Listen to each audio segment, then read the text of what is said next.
Beberapa kali dan minggu yang sangat berdekatan itu cukup gusar yang mengatakan bahwa kita tidak punya sense of crisis kementerian gitu. Pak Ari, bagaimana menjelaskan apa yang menjadi kerisauan presiden? Jadi mungkin pertama tentunya beliau sebagai kepala pemerintahan, kepala negara ya memiliki satu sense of urgency, sense of crisis yang tinggi ya. Kemudian tentunya kami pembantu-pembantunya harus bisa memiliki sense yang sama juga. Namun begini Bu Rosi, bukan untuk pembelaan ya, tapi 695 triliun paket itu kan sampai akhir tahun. Ya, jadi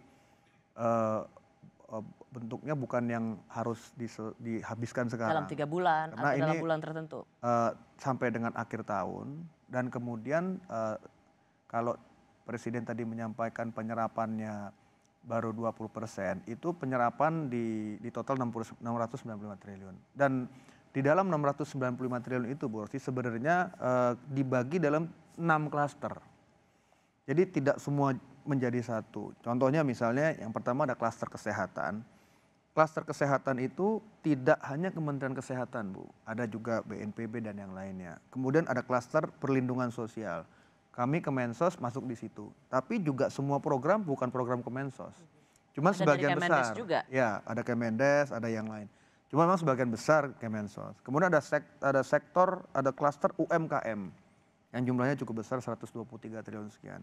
Ada klaster korporasi, ada klaster insentif usaha yang tidak semuanya bentuknya cash Bu. Karena kan ada yang sifatnya kan dia insentif fiskal. Ya. Dan yang terakhir ada klaster sektoral KL dan Pemda. Artinya ini anggaran yang tidak semuanya bentuknya cash, ada juga yang insentif pajak yang diturunkan kepada kementerian dan Pemda-Pemda. Jadi ini sebenarnya ada 6 klaster. Ya. Dibagi 6 klaster, yang Presiden bilang yang sampaikan 20% ini adalah realisasi dari semua. Namun itu sebenarnya sampai dengan Desember. Tapi saya kira Soalnya meskipun dipuji, karena Menteri Keuangan juga memuji. Saya membaca Instagramnya Menteri Keuangan Sri Mulyani mengatakan saya bersyukur dan senang sekali karena Kementerian Sosial mampu melakukan menyerap anggaran dan semoga berhasil optimal. Dan tadi Presiden juga mengatakan 39% paling tinggi dari Kementerian Sosial penyerapannya. Meskipun itu sebenarnya less than 50%.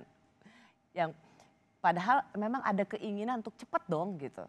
Biar orang tuh punya megang uang dan biar bisa belanja. Kalau mereka bisa belanja kan menggerakkan semua bisa menggerakkan UMKM dan semua roda perekonomian kan gitu kira-kira logikanya Pak Ari. ya kembali lagi Bu Rosi, ini sebenarnya anggarannya sampai akhir tahun. Jadi kan tidak mungkin anggaran yang sampai akhir tahun dihabiskan bulan ini kan nggak mungkin juga. Setelah itu bagaimana? Kan kita juga harus ibaratnya kan kita harus mengatur amunisi kita juga. Kami paham bahwa tentunya dengan keinginan untuk cepat dan harus tetap akuntabel Bu Rosi, karena ini kan anggaran negara ya. Dengan pertumbuhan yang sudah minus seperti ini, tentunya Presiden ingin ada percepatan realisasi anggaran. Namun bisa disampaikan bahwa kami on the right track lah di dalam realisasi. Kalau 39% itu adalah klaster Bu Rosi, perlindungan sosial, untuk spesifik untuk Kementerian Sosial sendiri penyerapannya sudah 59%. Jadi kalau bicara 50% misalnya anggaran itu 12 bulan, 6 bulan, 55%. Sebenarnya kita per pertengahan jalan ini sudah lebih dari 50%. Jadi setidaknya ada 3 kali saya mencatat dalam waktu yang berdekatan Presiden itu seperti gusar melihat kinerja para menterinya. Karena uangnya ada. Tetapi kenapa penyerapannya dikit sekali. Padahal saat ini yang sangat dibutuhkan untuk bertahan agar kita tidak terlalu dalam jatuh ke dalam krisis adalah konsumsi. Orang harus punya uang. Betul. Menurut Ibu apakah Kemenaker termasuk yang menunjukkan kurangnya sense of crisis? Saya kira beberapa upaya kita lakukan Mbak Rosi. Yang paling terdampak COVID-19 ini adalah faktor ekonomi yang dampak ikutannya adalah sektor ketenagakerjaan. Banyak hal yang kita lakukan. Tadi kalau datanya yang disampaikan oleh Mbak Rosi yang dirilis oleh teman-teman Kadin jumlahnya lebih banyak dari yang masuk ke kita. Saya ingin mengapresiasi dulu teman-teman pengusaha kita yang PHK itu benar-benar menjadi solusi terakhir, menjadi alternatif terakhir. Kita masih berharap teman-teman melakukan langkah-langkah upaya-upaya agar PHK itu benar-benar sebagai solusi terakhir. Memang yang harus kita pikirkan adalah pendapatan teman-teman pekerja kita yang berkurang.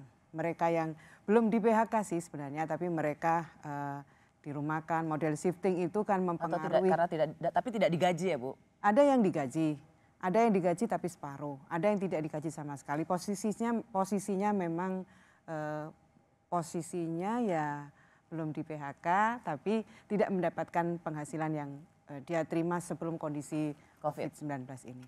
Dan dalam hal ini Kemenaker melihat itu program-program menyasar untuk mereka yang di PHK, mereka yang dirumahkan. Program-program di Kemenaker ini kan 70% anggaran kami ini adalah untuk peningkatan kompetensi melalui pelatihan-pelatihan yang ada di BLK-BLK, apakah itu BLK UPTP, BLK-nya UPTD, maupun BLK-BLK komunitas. BLK ini balai latihan ya? Balai latihan kerja ya Mbak Rosi. Balai latihan kerja ini saya seolah mereka semua tahu, seolah Mbak Rosi tahu. Ya. Ketika PSBB kami harus melakukan physical distancing. Kegiatan yang biasanya dilakukan satu kelas itu 16 orang harus berkurang. Dan ini kan berarti akan menyerap mengurangi penyerapan. Oh, I see. Jadi mengapa misalnya dikatakan Kementerian Tenaga Kerja serapannya tidak terlalu besar? Karena selama ini anggaran itu adalah dalam bentuk tatap muka. Lebih banyak adalah untuk peningkatan kompetensi melalui pelatihan-pelatihan yang dilakukan secara offline. Karena vokasi itu adalah 70% itu adalah tatap muka ya.